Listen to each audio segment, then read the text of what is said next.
Hello, my dear students. Welcome back to my channel Gyan Yug. I am Sakshi, and today we start our new chapter number 2, Introduction to Linear Polynomials. इस video में हम बिल्कुल basic से समझेंगे कि polynomials क्या होते हैं और ये लीनियर पॉलिनोमियल्स किसे कहते हैं. Okay, let's start. सबसे पहले हम बात करते हैं नंबर्स की. नंबर्स क्या होते हैं? नंबर सभी को पता है, 1 2 3 4 5 एंड सो ऑन. ये सब सारे क्या है? नंबर्स हैं हमारे. अब इसी में ही एक टर्म आती है वेरिएबल्स. वेरिएबल्स जानते हैं? वेरिएबल्स क्या होते हैं? वेरिएबल्स बोलते हैं X Y Z P Q R. ये सब वेरिएबल्स हैं.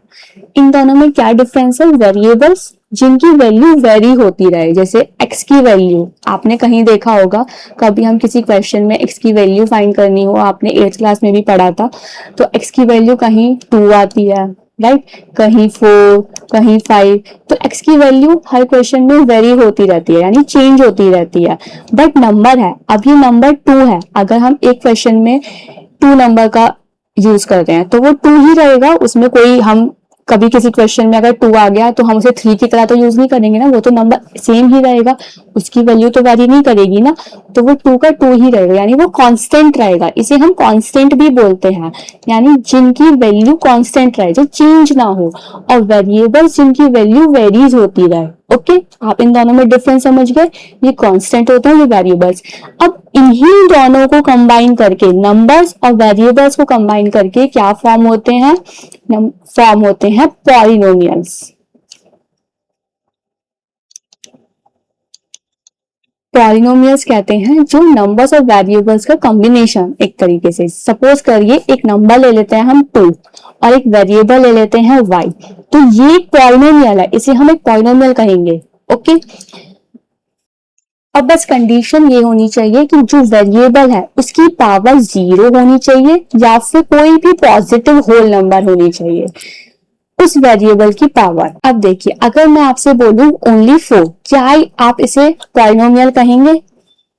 अब आप कहेंगे इसमें कोई वेरिएबल तो लग नहीं रहा, तो हम इसे कैसे कह सकते हैं पॉलिनोमियल? बट इसकी पावर, अगर इसके साथ में मैं सपोज करिए z की पावर 0 ऐड कर दूं तो वो एक पॉलिनोमियल हो जाएगा. अब तो वेरिएबल दिख रहा है ना आपको.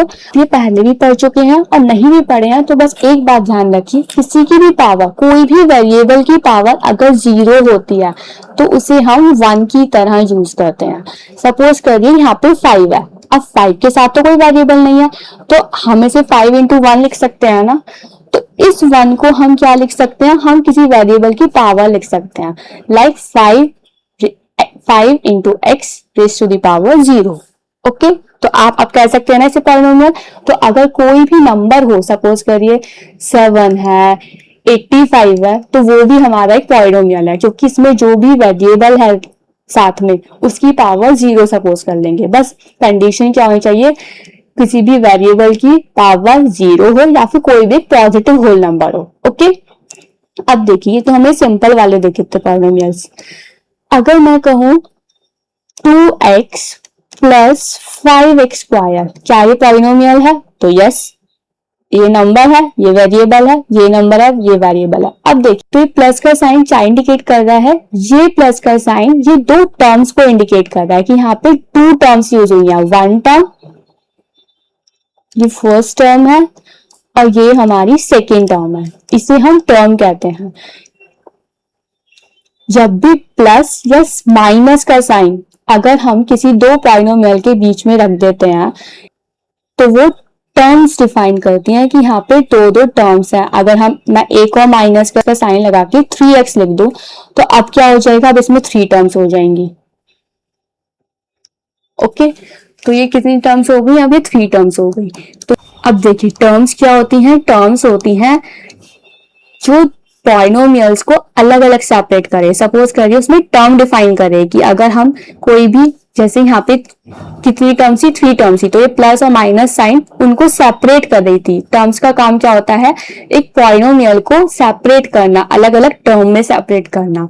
ओके, और ये सिर्फ किसका काम होता है? प्लस और माइनस का ही काम होता है कि वो टर्म्स को सेपरेट करे. अगर मल्टीप्लाई और डिवाइड कभी भी टर्म्स को सेपरेट नहीं करती. जैसे अगर मैं कहूं 2 into x है, क्या ये दो टर्म है तो नहीं, 2 इंटू एक्स ये एक ही टर्म मानी जाएगी। मल्टीप्लाई का साइन है, अगर मैं कहूं 2 अपॉन एक्स यानी 2 डिवाइडेड बाय एक्स है तो क्या ये दो टर्म है? नहीं, ये भी एक ही टर्म है, क्योंकि मल्टीप्लाई और डिवाइड एक ही टर्म को इंडिकेट करती हैं और प्लस और माइनस अलग अलग टर्म को सेपरेट करती हैं। ओके, अब नेक्स्ट आते हैं डिग्री पे।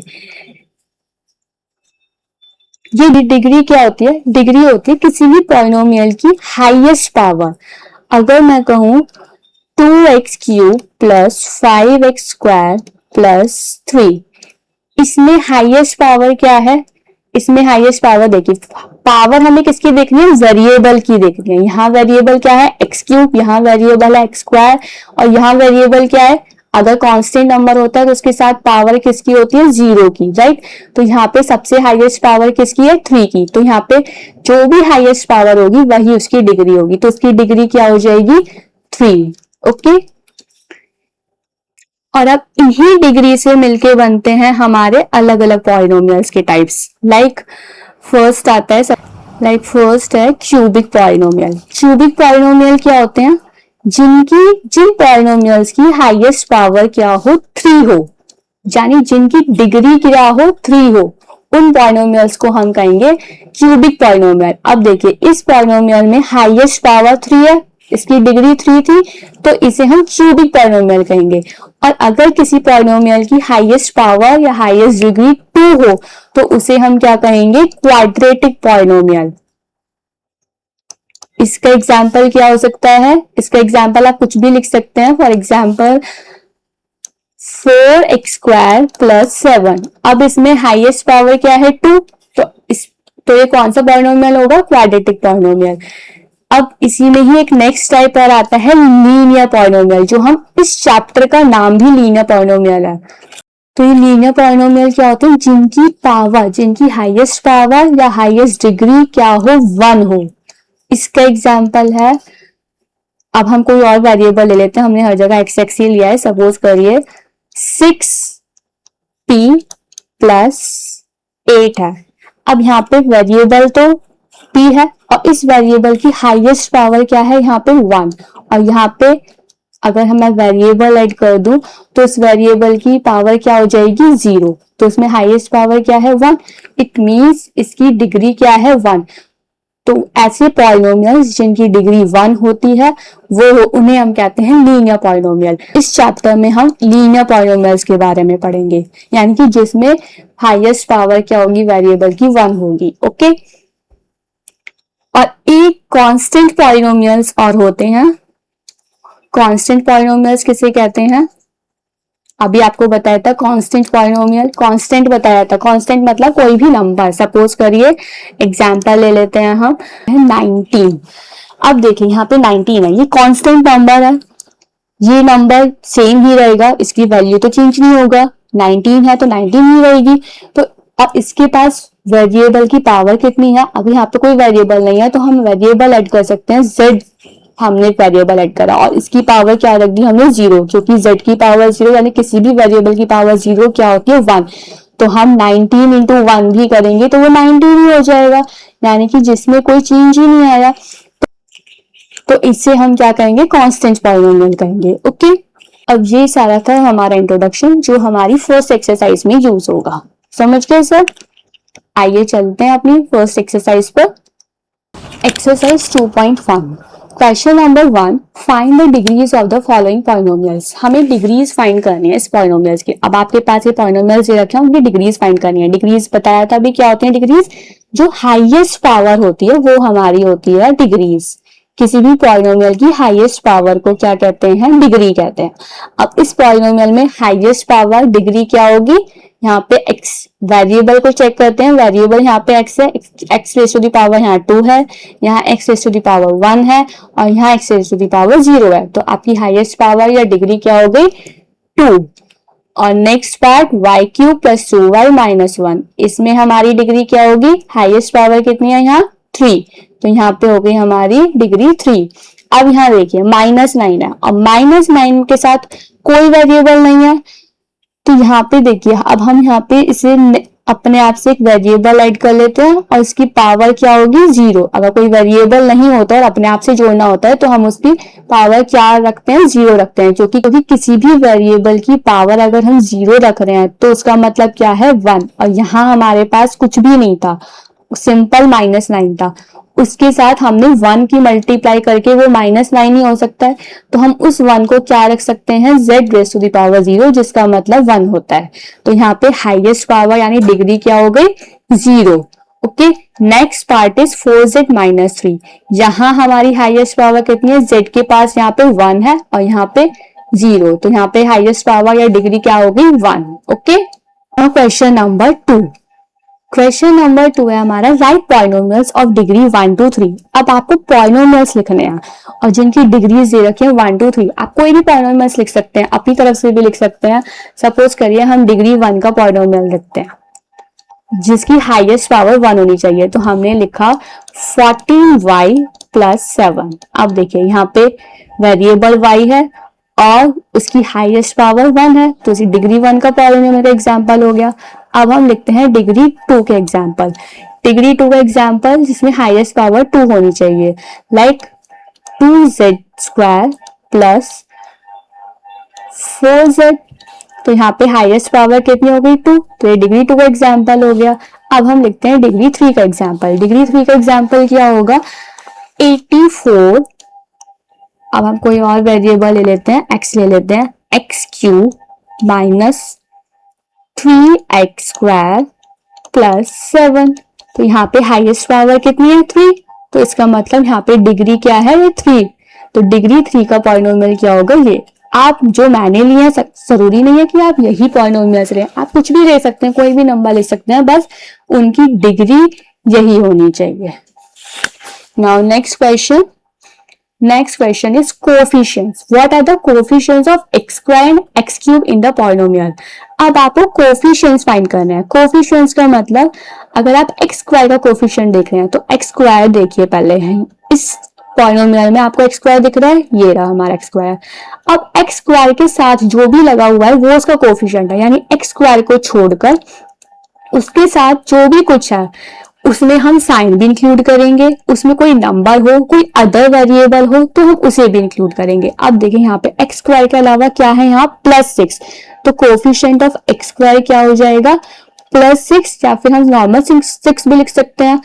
नेक्स्ट है x³ का कोफिशिएंट। अब देखिए x³ आपको दिख रहा है इस पॉलिनोमियल में, x³ का है ये रहा।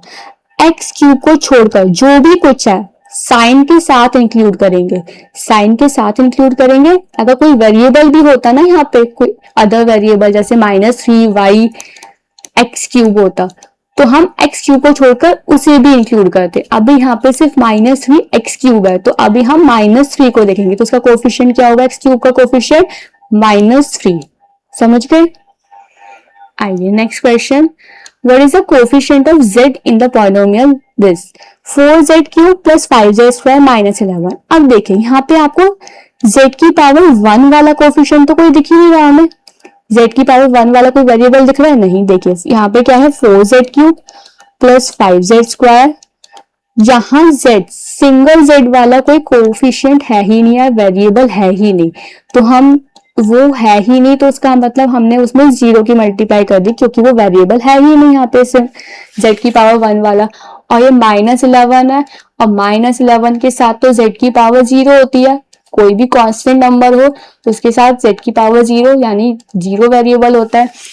तो हमारा z का कोफिशिएंट क्या होगा। अब अगर हम सिंगल z यानी z की पावर 1 का कोफिशिएंट देख रहे हैं तो उसके साथ क्या है हमारा 0, तो हमारा कोफिशिएंट ऑफ z क्या हो जाएगा 0। Okay, now next question is what is the constant term of the polynomial 9x³ + 5x² - 8x - 10। इसमें हमें कांस्टेंट टर्म देखनी है, यानी जिसमें वेरिएबल की पावर 0 होती है, इसका मतलब कोई वेरिएबल उसके साथ होता ही नहीं है, दिखेगा ही नहीं। तो अब x³ है, यहाँ पे x³ है, यहाँ x² है, यहाँ x की पावर 1 है, और यहाँ ये कांस्टेंट है हमारा, कांस्टेंट नंबर है यानी जिसकी वैल्यू चेंज नहीं होती है। तो -10 के साथ z अगर हम x है तो x की पावर क्या होती है 0 होती है, तो वो ऐसा वेरिएबल जिसकी पावर 0 हो उसके साथ, वो होती है हमारी कांस्टेंट टर्म। तो यहाँ पे हमारा कांस्टेंट कौन है -10। यानी जो सिंपल नंबर लिखा होता है उसके साथ कोई वेरिएबल नहीं लिखा होता क्योंकि उसकी पावर 0 होती है इन सिंपल वर्ड्स। ओके,